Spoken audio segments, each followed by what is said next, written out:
तो स्टार्ट करते हैं आगे बढ़ते हुए। मेनिंजाइटिस के ही बैक्टीरियल कॉजेज हम देख रहे थे, तो हम स्टार्ट करते हैं नाइजीरिया मेनिंजाइटिस से। मोर देन 25% ऑफ केसेस जो मेनिंजाइटिस के एक्यूट बैक्टीरियल मेनिंजाइटिस के होते हैं, they account the cause is Neisseria meningitis. अब नाइजीरिया क्या है, तो ग्राम नेगेटिव कोकाई है।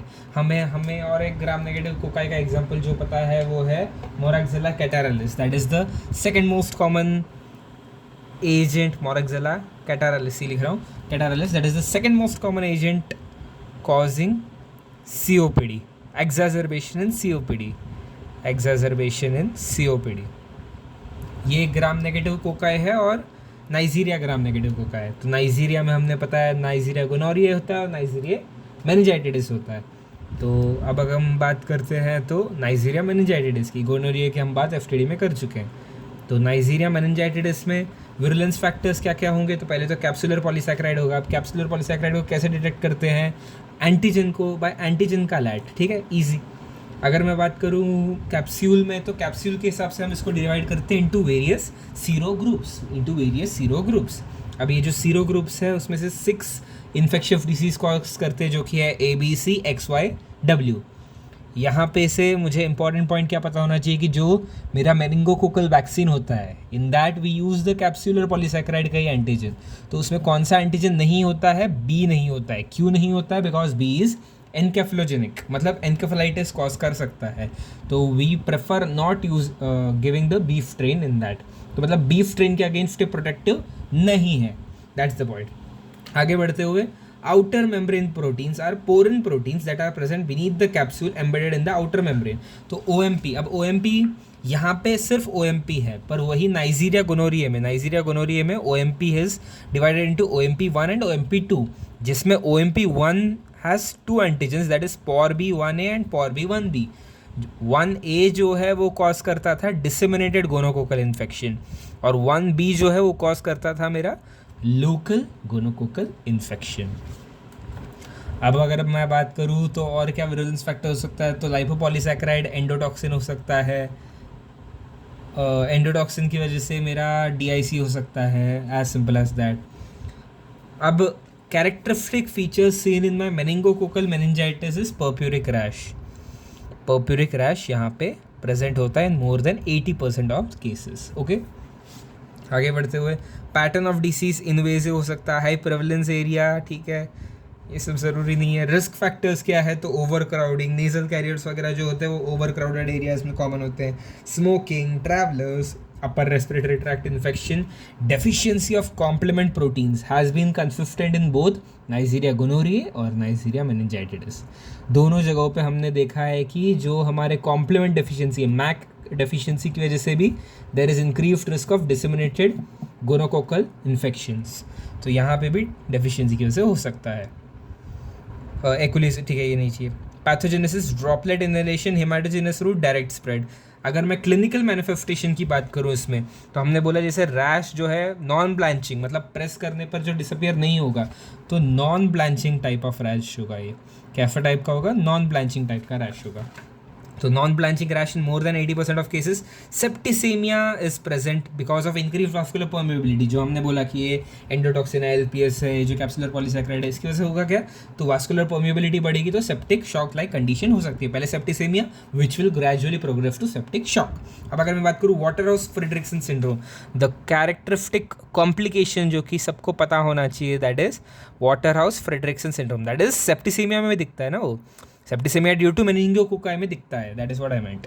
वाटरहाउस फ्रेडरिक्सन सिंड्रोम में क्या होता है, there is bilateral adrenal haemorrhage, जो कि हम बताना बहुत ज़रूरी।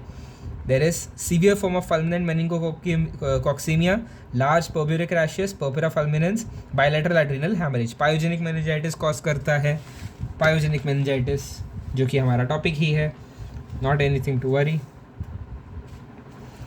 क्रॉनिक मेनिंजोकॉक्सीमिया, ठीक है, ड्रग ऑफ चॉइस क्या होगा, सेफ्ट्राइक्सोन देंगे 7 डेज़ के लिए। तो पूछ सकते हैं क्या ड्रग ऑफ चॉइस होगा। अगर नेजल कैरियर प्रिवेंट करना है, कीमो प्रोफाइलैक्सिस, तो उसमें हम रिफाम्पिसिन, INICT-PYQA की rifampicin is currently used ciprofloxacin over ciprofloxacin, पर ciprofloxacin was earlier used. Vaccine prophylaxis not available for B, जैसे हमने बोला कि एनकेफेलोटोजेनिक है, और लेस इम्यूनोजेनिक है, इसलिए नहीं देते। तो इसका वैक्सीन का नाम क्या है, तो मेनिंगोकोकल पॉलीसैकेराइड वैक्सीन जो है उसमें बी नहीं होता है। अब वही मेनिंगोकोकल कॉन्जुगेट कैप्सुलर वैक्सीन में भी बी नहीं होता है। एसिड XYW ये पाँचों के लिए होता है ये। So easy. फिर आते हैं हीमोफिलस इन्फ्लुएंजा जो हम कवर कर चुके हैं, ग्रुप बी स्ट्रेप्टोकोकाई GBS जो हम कवर कर चुके हैं, poor feeding irritability in a child 8th day पे मिल रहा है, तो मैं बोलूँगा लेट ऑनसेट है ये। कैरेक्टरिस्टिक क्वेश्चन है, ये PYQ रह चुका है। अर्ली ऑनसेट लेट ऑनसेट में डिवाइडेड है, राइट। ग्राम नेगेटिव बैसिलाई कुछ बचता है, तो ये नियोनेटल एस्चेरिशिया कोलाई और क्लेब्सियला जो है नियोनेटल पायोजेनिक मेनिंजाइटिस कॉज करता है, नॉट सो कॉम्प्लिकेटेड, राइट। फिर आते हैं इनके ही लिस्टीरिया। लिस्टीरिया में मेरे को क्या पता होना चाहिए, तो लिस्टीरिया में बहुत कम चीज़ें हैं। एक है टम्बलिंग मोटिलिटी, अगला है डिफरेंशियल मोटिलिटी। डिफरेंशियल मोटिलिटी कहाँ और दिखती है मुझे डिफरेंशियल मोटिलिटी दिखती है डाइमॉर्फिक फंगाई में, कि 25 डिग्री पे अलग होता है, 37 डिग्री पे अलग होता है। यहाँ पे भी एग्जैक्टली सिमिलर है। Tumbling motility is seen at 25 degree Celsius, पर वही 37 डिग्री सेल्सियस पे ऑफ, कुछ हलचल नहीं।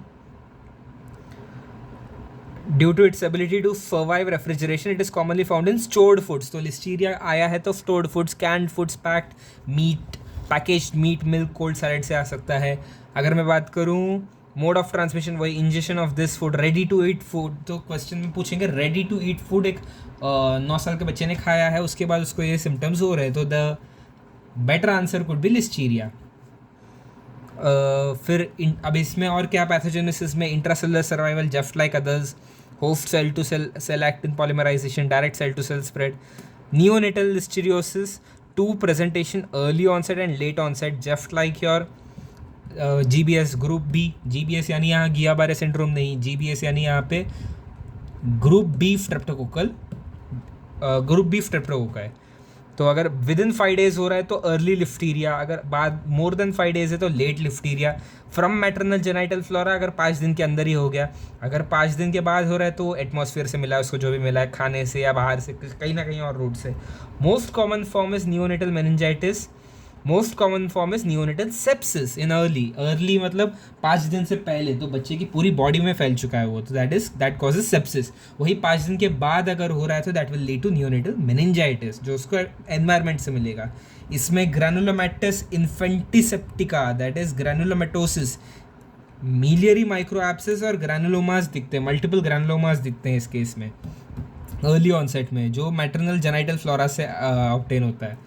कैम्प पॉजिटिव होगा, है ना, कैम्प पॉजिटिव होगा like streptococcus agalactiae. Listeria is CAMP positive like streptococcus एगेलेक्टी।